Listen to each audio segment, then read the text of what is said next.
Hi guys, welcome back to my YouTube channel. This is your first time here. My name is Ayobami Bakari. Thank you so much for clicking on my video. I really do hope that this channel is gonna be so interesting to you. You stick around and make sure to subscribe if it benefits you. And share with your friends. Okay, so to those of you that are returning, thank you. To those of you that are subscribed, you've turned on your post notifications, you've been sharing with your friends, you've been commenting, you've been liking. I'm so grateful, guys. Okay, so in today's video, I just wanted to talk about the expenses that you need to put in mind, either mandatory, just probationary, and some of the things that I just want to advise you on. So I've been doing a lot of videos about like things you should watch before you apply, things you need to put into consideration before you apply to schools here in the USA. So this video is literally a continuation of that. So definitely stay tuned if you want that. Um if this camera is shaking in the middle of the video, I apologize for that. Let's get right into it. So the first thing I would say is your application fee. I know that I have a lot of videos I'll be talking about getting application fee waivers, but it's not everybody that is lucky enough to get an application fee waiver from the particular school that they want to apply to. So in some instances, you might actually do have to pay the application fee. So for most schools, it's about like $50 to $150 most of the time. So I would most likely just say budget that. But some schools have like $20, 25. It depends on the school actually, but I would say budget between $50 to $150 if you know that on the common application, on the common application, the list that they mentioned, none of it applies to you. That means you have to pay an application fee. So definitely put that into consideration. Then the next thing after your application fee is submission of transcripts. So now this is not for every school. This is not mandatory. A lot of schools would actually tell you that you can submit your unofficial transcript, or your school would submit your official transcript via common application for those of you that will be using common application. But for those of you that are not using common application, sometimes your school would allow your secondary school or your high school to send you their your transcript via email, which is good. But some schools would actually ask you to send those documents by mail. And you want to budget about 22,000 naira if you're a Nigerian, especially if you're going to use DHL. So it's like 22k to 27,000 naira if with or without insurance. So you putting that into consideration is like, I'm not the person, I'm not going to necessarily pay it. I'm just going to put this into consideration in case it comes up. But it's also a point where you're like, you have to read and make sure your school doesn't require that. Then if it doesn't, then none of these payments actually pertain to you. Then the next thing after that would be you've been accepted and all of that, enrollment deposit. I've never seen a school that doesn't ask you for an enrollment deposit. Your enrollment deposit is basically a sum of money that is letting the school know that, oh, I'm definitely going to come this semester. I'm definitely going to come out. So you're reserving a space for yourself. And for most schools, it's after you pay your enrollment deposit that you're able to search for on-campus housing or submit your on-campus housing application. So and even get your meal plan and all of those things. So you definitely need to. So you want to submit your enrollment deposit. And now that payment varies. For some schools, it might be $100. For some schools, it might be 200 to 50. I know that most schools are between that range, 100 to 250, but some schools go up to 400. That is not my power. I've never seen where they've given you fee waivers for your enrollment deposit. So don't put that in mind that you're going to get a fee waiver for it. Put it in mind as the mandatory fee that I need to pay if I'm going to come to the school. So you don't have to pay for every school you apply to. You only pay to the school you want to come to. You're sure that you're going to come that semester that you applied for. Do you understand that? Well, I'm not talking to people physically, but anyways, do you understand? So another thing is some schools might ask you to write like English exams, especially as international students, especially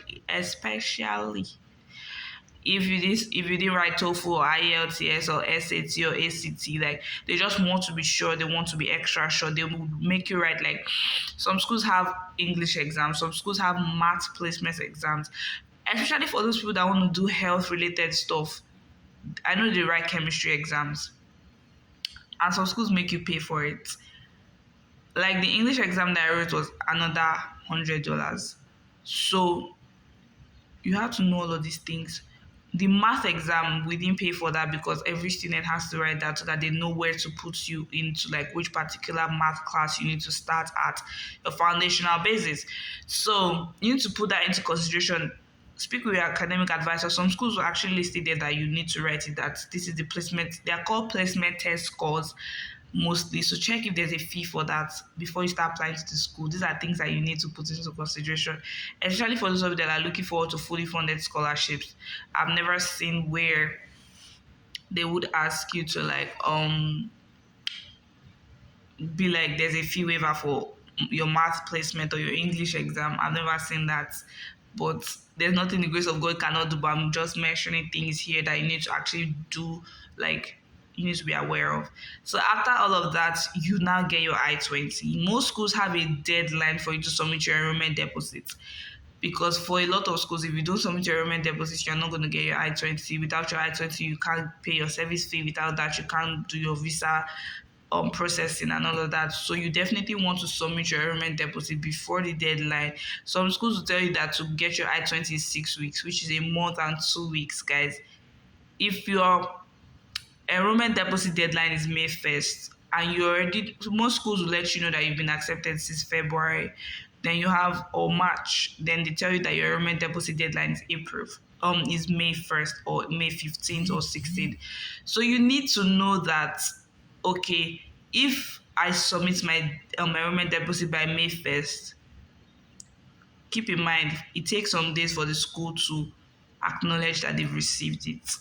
So let's say it takes them 2 to 3 business days. That's May 4th.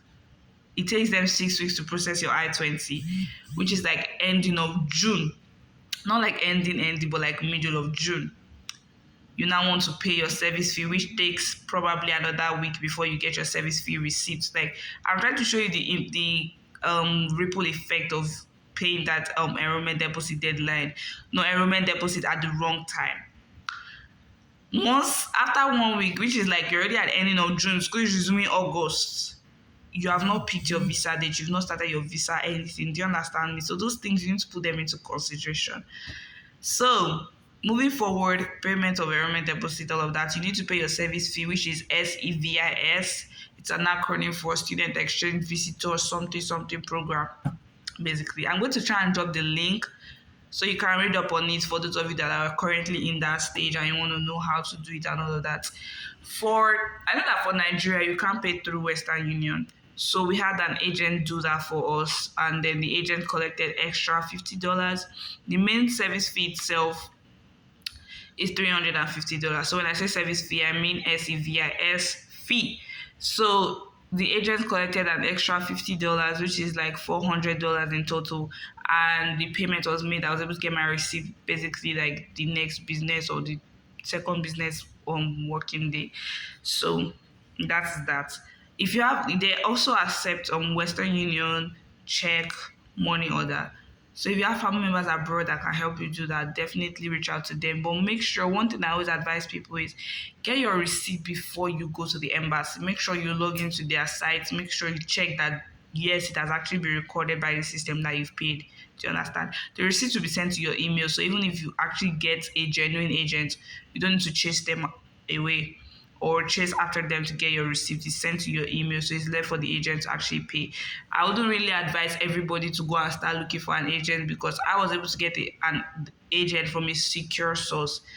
So I'm like, I didn't even know there were agents that did that. So if you're like me, please don't go and start looking for agents all around. You don't want people to scam you. $350 is a lot of money, and especially when you're close to resumption, the rush is going to be there, and they're going to sit down. You don't want to be scammed.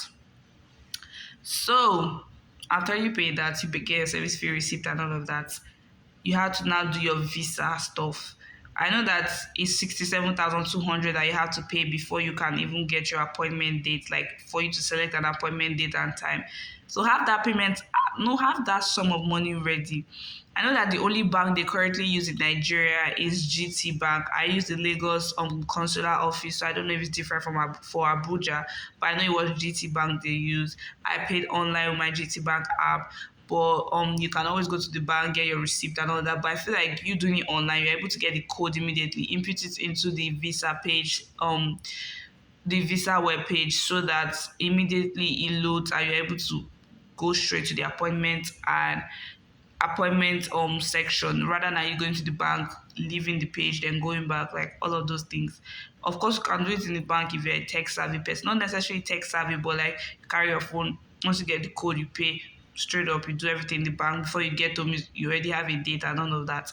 So those are the payments that I would say you need to keep into consideration. Obviously, you need to keep into consideration your tickets. Tickets here is an expensive something. Look into it. When you're traveling, hold at least $50 or $100. I'm not saying you're going to spend everything, but it's just for, like me now, my flight was delayed. So we're at the airport for an extra 2 hours in New York. So some of you might be hungry, some of you might want to buy stuff like souvenirs and all that, all those many something something. So you definitely want to hold money for that. If you do not have like a school shuttle that's coming to pick you up at the airport, if you do not have family members that are coming to pick you up, and you have to use like Uber or the taxi at the airport, you are going to have to pay them literally. So you want to have the dollars already changed from Nigeria.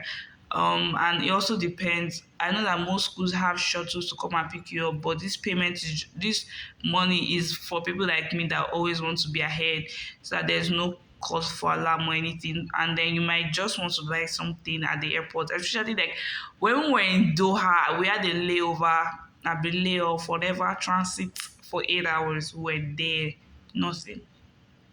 So you might want to eat, you might want to relax and all of those things. Definitely keep that in mind.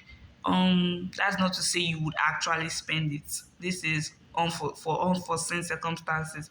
And I know that most parents do not want to leave you without actually having a little bit of cash with you. So that is that. Then I think you are sure reach school, you know that you definitely have to hold money to buy a lot of things if you don't already have. But the grace of God is also sufficient in your weaknesses, so you don't have to worry if you do not have these things. God will work it out for you. He will provide. I'm going to be praying for you guys. So thank you for watching this video to the end. We appreciate you. We thank you so much. We are grateful. Please make sure to subscribe. Make sure to turn on your post notifications. Share with your friends, guys. It's free. Comment down more videos that you want me to do or topics that you want me to talk about. And don't forget, I am going to be coming on live on Saturday. I think 10 a.m. or 11 a.m. I do have a video on that, so definitely watch it to make sure that. But I know it's definitely on Saturday, this Saturday, guys, this Saturday, 21st of May. Make sure you are there. Make sure you tell people about it. Make sure you all come with your questions. Let's just hang out, and God be with you guys. Bye.